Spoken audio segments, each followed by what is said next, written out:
Assalamualaikum warahmatullahi wabarakatuh. Nama saya Panji Pamungkas. Saya dari kelas karyawan administrasi publik.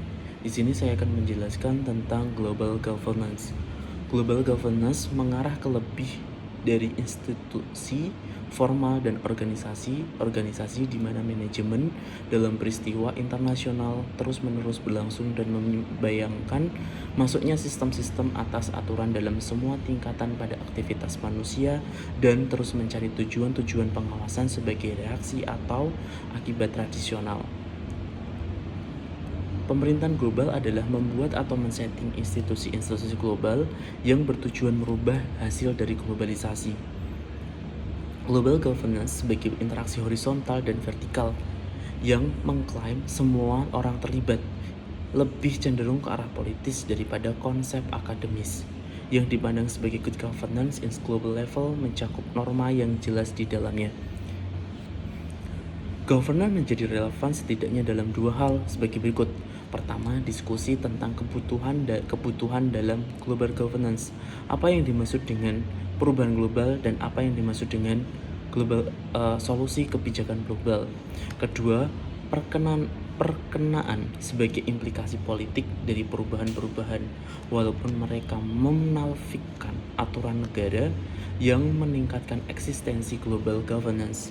Negara dapat bekerja sama dengan multilateral seperti UA, AU dapat meregulasi perdagangan internasional seperti WTO dan investasi situasi kritis sebagai DKPBB. Terdapat tiga resepsi dari governance tentang governance atau pemerintahan yang dapat diidentifikasikan oleh hubungan internasional, yaitu pandangan terbatas atau sempit tentang transnasional, pandangan yang lebih luas dari global governance sebagai hubungan transnasional. Terus yang ketiga adalah mengedepankan akal pikiran dengan prinsip rasional.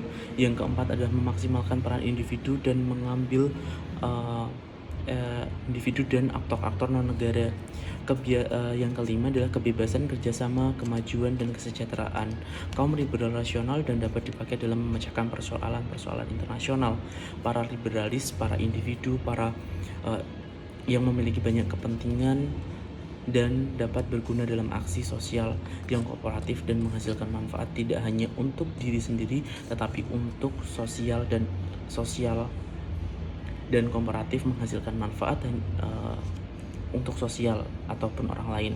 Kemajuan adalah asumsi dasar dari liberalisme yang lain yang lebih terfokuskan.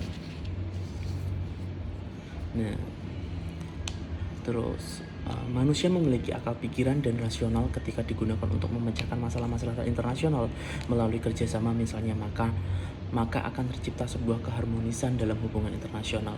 Justification liberalisme dalam pandangan liberalis, kebanyakan kaum liberalis tidak menanyakan pentingnya negara sebagai aktor dalam area internasional. Mereka mengkritisi fokus utama pentingnya negara sebagai aktor dalam area internasional.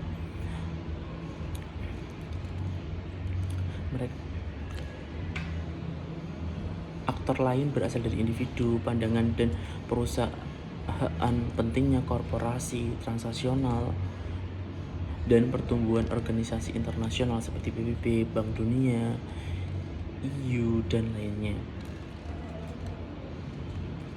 Berikut dari saya berikut pemaparan global governance dari saya. Wassalamualaikum warahmatullahi wabarakatuh.